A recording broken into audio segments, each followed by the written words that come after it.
आजच्या या पहिल्या वर्धापन दिनानिमित्त व्यासपीठावर उपस्थित या जिल्ह्याचे जिल्हा उपनिबंधक सन्माननीय श्री किरणजी गायकवाड साहेब,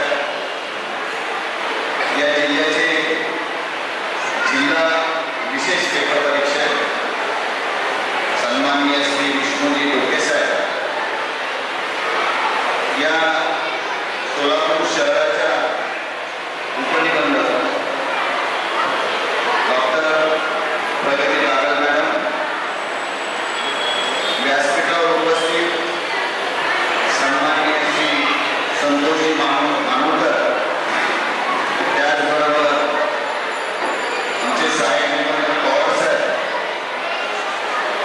आपल्या संस्थेचे चेअरमन सौ सविता बोरा, व्हाईस चेअरमन सौ नैना मुलंगे, तसेच त्यांच्या या व्यासपीठावर उपस्थित असलेल्या सर्व सरकारी संचालिका आणि त्याचबरोबर या ठिकाणी विशेषत्वाने त्यांनी आपला प्रस्ताव केलेले आदरणीय वकील साहेब आणि सर्व या संस्थेचं सल्लागार मंडळ आणि खास करून आपण की जे संस्थेचे सभासद बंधू आणि भगिनी, खरं तर आजचा थोडंसं मला असं वाटलं की आजचा आपला संस्थेचा वर्धापन दिन आहे का माझा सत्कार समारंभ आहे असं मला थोडंसं बोलत झाला. कारण मला तसं एका दृष्टीने थोडा आनंद या गोष्टीचा झाला की महिलांनी येऊन स्थापन केलेली एक संस्था आणि एका वर्षानंतर त्याचा वर्धापन दिन आणि त्या वर्धापन दिनाला मी या ठिकाणी उपस्थित राहू शकतो, हा एका दृष्टीने मला त्या ठिकाणी आनंद वाटला. परंतु ही संस्था नोंदणी होण्याच्या वेळेस आणि सगळी मंडळी माझ्याकडे आलेली होती. नागरिक सहकारी पतसंस्था म्हणजे एक आर्थिक संस्था आहे आणि मी नेहमी सर्वांना सांगतो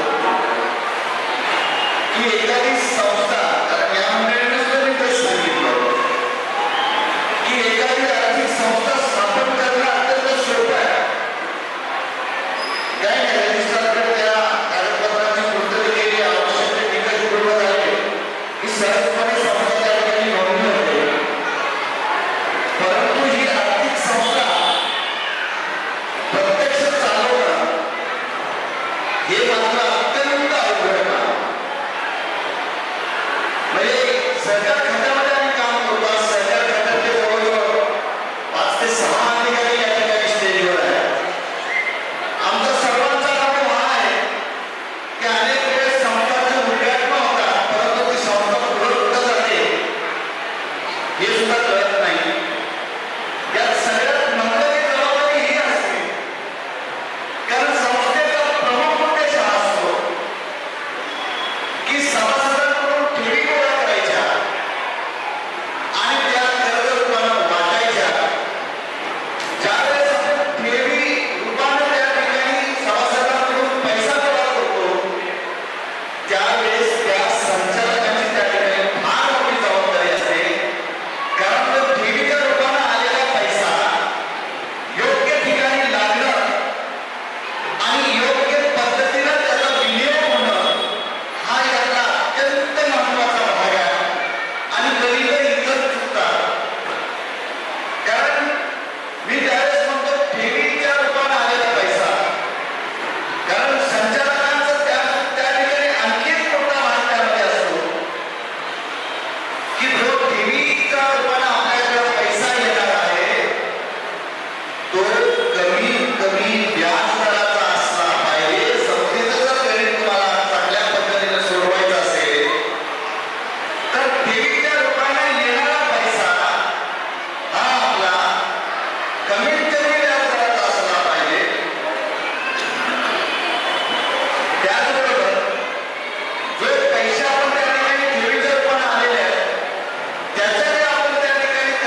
0% आहे.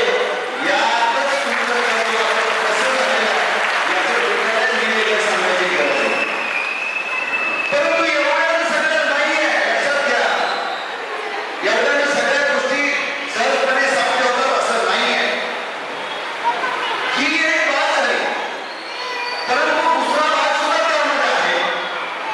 आज सर्वसाधारणपणे आपली ज्यावेळेस संस्था त्या ठिकाणी आर्थिक संस्था म्हणून स्थापन झाली, आपोआप आर्थिक संस्थेला आर्थिक निकष त्या ठिकाणी लागू लागले. लक्षात घ्या. आता आर्थिक निकष, आर्थिक संस्था म्हणले की तुम्हाला पालन करणं सक्तीचं आहे. एक गोष्ट या ठिकाणी सांगायला लागेल, त्या संस्थेचा आमच्याकडे सिरा जास्त आपल्याला येणार तुम्हाला काय सांगायला लागेल सर. सिरा त्याचं प्रमाण आवश्यक आहे ते संस्थेने राखलेलं आहे. सिरा जे प्रमाण आवश्यक आहे ते संस्थेने राखलेलं आहे. एसएला जे प्रमाण आवश्यक आहे ते संस्थेने त्या ठिकाणी राखलेलं आहे. थकबाकी 0%, एनपीए 0%, या सगळ्या बाबी पाहिल्यानंतर निश्चितपणे त्याच्यावर परिणाम होणार आहे. या संस्थेचा ऑडिट बॉडी त्या ठिकाणी मिळालेला आहे. हे निश्चित एक चांगली सुरुवात आहे. लक्षात घ्या. पहिल्या वर्षामध्ये या सगळ्या गोष्टी आपल्याला त्या ठिकाणी योग्य आहे. म्हणून गाफील लावून चालणार नाही. आर्थिक संस्था आहे.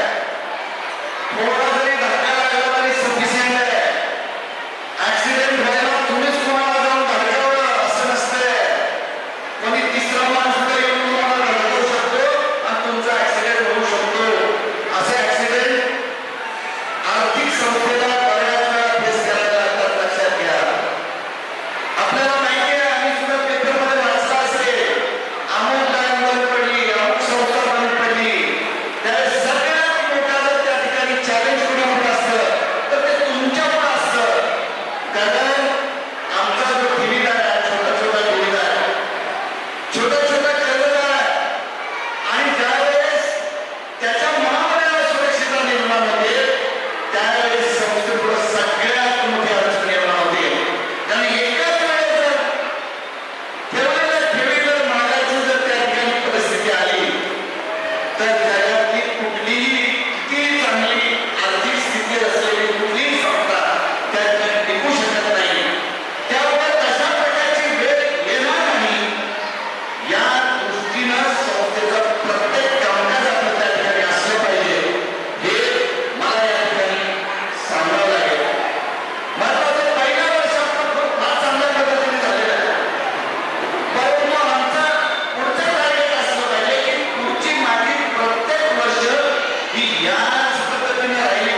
ठिकाणी ती गोष्ट शेवटपर्यंत नेण्याचा शेवटपर्यंत प्रयत्न करते.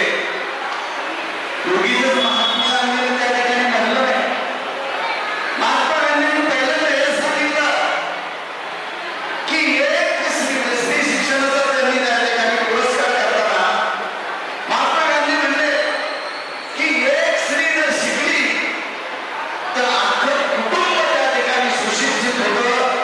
त्याच्या पाठीमागं खरं हे गणित आहे. आणि मला या निमित्तानं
त्यांनी